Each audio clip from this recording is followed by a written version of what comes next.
Hey guys and gals, Homestead Prepper.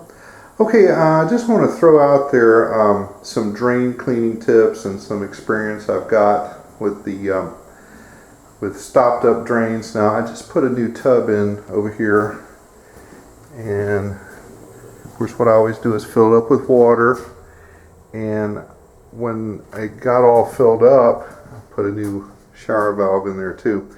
But when it got all filled up, I let it sit for a day and make sure there's no leaks and there's nothing coming out of the bottom. But the problem is when I tried to let it drain, it wouldn't drain. So I ran that snake down there and I hit something hard and I pulled out a big chunk of rust. So what you can do is you can use some of that right there. You pour it down a couple times. You may do it 3 or 4 days, and that will break that rust loose. And then for a little over $100, I think that was, I don't know, it was under $120. One of these little guys right here. If you use it one time and it solves your problem, you can see right there, yeah, that's pretty nasty. But it looks like just a big wad of hair.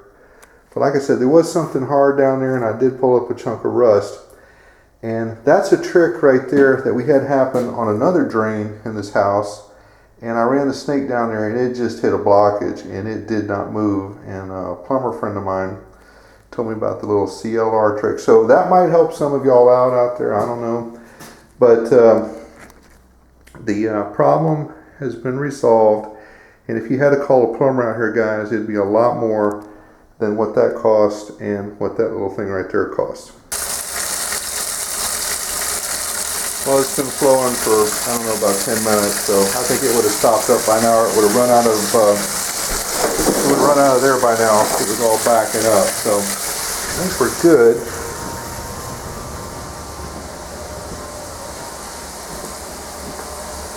And I don't see any leaks over here. So I would say we've done good. Alright, well there you go, guys. Save some money.